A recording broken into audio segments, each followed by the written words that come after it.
I have some encouraging news about Tennessee's offensive line, and that leads us to today's tough question, brought to you by our friend Andy Mason, Andy Mason, realestate.com. Today's tough question. Take a side. Take a stand. The Dave Hooker Show, a presentation of offthehooksports.com. All right, Tennessee's offensive line has been an issue, and why? It's because Cooper Mays has had a missed time. And by the way, someone misreported something that I said on a national station. I never said that a second procedure was coming down the pike, and I don't know that.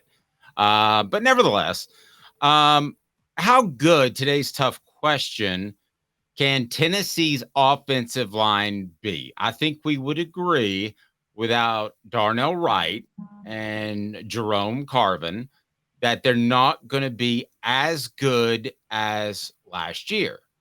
However, let me ask you this. Right now, as of last week, they weren't good. I mean, they got beat up in the first half and then kind of held their own.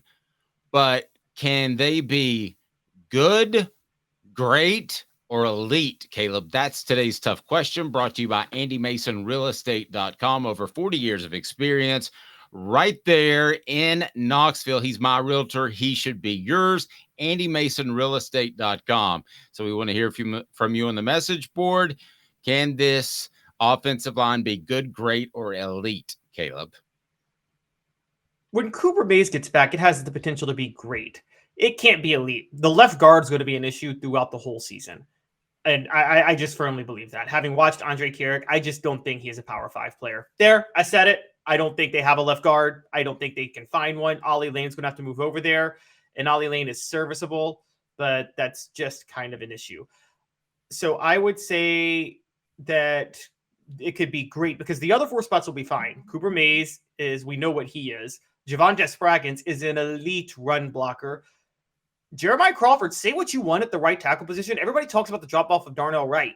But Dave, I haven't seen any issues at right tackle this year. Have you? With J.J. Crawford locking down that spot?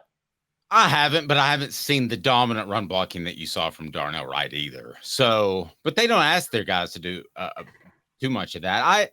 On the tackle position especially, I think they can be great. I do. And I think they've actually built some depth, and it may have cost you a game against Florida, but now you have Andre Carrick, who's actually getting snaps, and he was somewhat of a disappointment not locking down a starting position from the get as the transfer.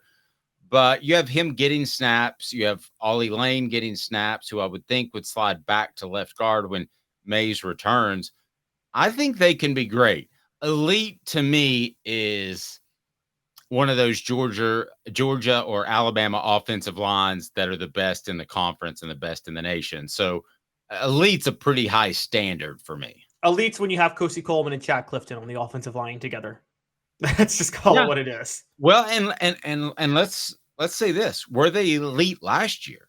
We all wanted to talk about receivers, and we wanted to talk about all that they had in quarterback play, but you have Darnell Wright, who went in the top 10. You had depth with the guys that we've just talked about. You had Jerome Carvin. You had Cooper Mays healthy, who was an all-SEC center preseason. For some reason, he didn't make the postseason list, which I was disappointed at. I thought that was laziness by the voters. But were they elite last year for what they do? I know they don't come around and just push you around, Caleb, but were they elite last year? Last year is one of the best offensive lines Tennessee has had in they could compete with the 90s, early 2000s offensive lines. They were elite. There were 4 NFL guys on that line last year. Because, look, Javonte Spraggins is an NFL guy. You agree with me on that, right? Javonte Spraggins is going to the NFL. He's the best run blocker. He may be the best run blocker in the SEC. He does not get his due. Cooper Mays, you bring up. Cooper Mays is going to the NFL. Darnell Wright was a top 10 pick in the NFL. And what's happening with the Bears right now is not his fault.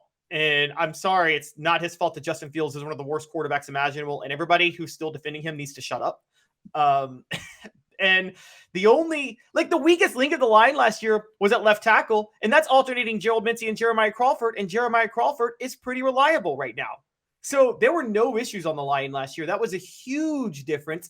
And I talked about it last year. Cooper Mays being healthy. We talked about Hendon Hooker's improved pocket presence from 2021 to 2022. Now, there might have been some truth to that, but it was more about Cooper Mays being healthy and being able to start at center than it was anything else. So, yeah, they were absolutely elite last year. This year is, look, you're nicer than I am. Ollie Lane will have to move to left guard. Andre Carrick can't play. I'm going to say he can't play. He can't play at this level. He's just not good. No, and let's remember this too, that Tennessee, even though maybe not elite last year, although I thought they were very, very good, were sixth best in terms of rushing yardage. And this is an offense that is going to make its hay through the air. So that's more than respectable. Hendon Hooker had a clean pocket more times than not. And when Cooper Mays does return, guys, I'm going to go ahead and tell you that it's more than just the player. It's more than the guy that plays with great leverage, that doesn't get out of position, that does all those things. It's handling some of those line calls and making Joe Milton more comfortable. You take away a couple of plays that were kind of frazzled before the snap, which we're not used to seeing out of a Josh Heupel offense. If Cooper Mays' inclusion in that game takes those away, Caleb, then we're maybe having a different conversation. I'm not saying that the Florida game was close, but it was close enough where 4 or 5 plays could have made a huge, huge difference. They win that game with Cooper Mays. I said that on Monday, and I'm saying it now. They win that game with Cooper Mays. The problem with that game was they could not run the ball in the first half. And again, Josh Heupel's offense, for as fast as it goes, is not built to come back. And I know that's weird to say, but it's not built to come back. They would have controlled the clock a lot more in the first half with Cooper. They would have ran the ball better, and you wouldn't have seen the defense just get torched down. Florida just ran the ball down their throat in the first half for the most part. And then Graham Mertz nickeled and dimed them. I think that the flow is totally different. And then in the second half, let's not even get started on the tempo with Cooper Mays in there. Maybe they get that 4th and 1 there, which would end in a touchdown drive. Maybe they finish the first drive in a field goal and a touchdown. And you're talking about a totally different game if that happens. So, Yeah. And Travis brings up the point. You're 11-2. Can you really be 11-2 in the SEC? I mean, those are non-SEC games too, but can you be 11-2 in the SEC and not have an elite offensive line? I'm not sure you can. Maybe this year you can. Well, I don't know that you can. That's why I think it's so important that Cooper Mays gets back when he's able. If magically you could snap your finger and there are no injury issues on the offensive line and they started the season how they had planned on it, I think it would be pretty good. I don't know about elite, but I think it would be pretty close to it, Caleb. I don't know if Tennessee's offensive line would be elite this year. I don't. I do think it would, like you said, I think it would be pretty good. It wouldn't have the issues it's having. Right now, teams can play the soft coverage because they don't have to worry about the run game that much. That's what you're seeing happen. I mean, Florida could stick with that because Jalen Wright averaged less than 4 yards a carry last week, even though Florida was playing soft coverage. Florida most of the time had, 5 guys up front? That was about all they had. And Tennessee couldn't average more than 4 yards a carry. That's shameful, honestly. Yep. Well, and the other factor too is there's not a consistent underneath passing game. I think it's twofold. I don't think it's just that you have the issue with the run game or just that Joe Milton or his receivers, whoever it may be, have been inconsistent at times underneath, especially in Austin Peay and at times at Virginia. If you have one of the two of those, I think it dictates coverage and how people are defending Tennessee. Yeah, I mean, they didn't have much of an underneath passing game last year, though. They didn't really have to use it. No, they didn't. So, yeah. No, I mean, if I could take one or the other, I would take the run game, like you said. But either, I think, would make defenses a little bit more balanced. Smoky Mountain Red said, I would like to know if Heupel has a plan B when plan A falls apart like it did in Florida. Is plan B the screen game? Yeah, I think largely it is. And I know people don't want to hear that and they don't ever want to hear the term screen again. But I think that is going to be a big part of plan B until they get this offense back on track. And there was look, I criticized Heupel, the talent evaluator, yesterday.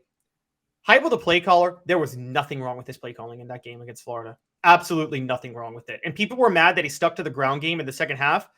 That ground game got Tennessee into the red zone on the first 2 drives, and they came away with 3 points. So you can't blame Heupel on that. They moved the ball with the ground game. And as a matter of fact, Dave, you notice this, because they were moving the ball, running the ball in the second half like that, the defense finally was able to rest and actually stop the run in the second half. So there were no issues with Heupel's ground game or with Heupel's play calling in the second half. They just couldn't finish in the red zone was what happened.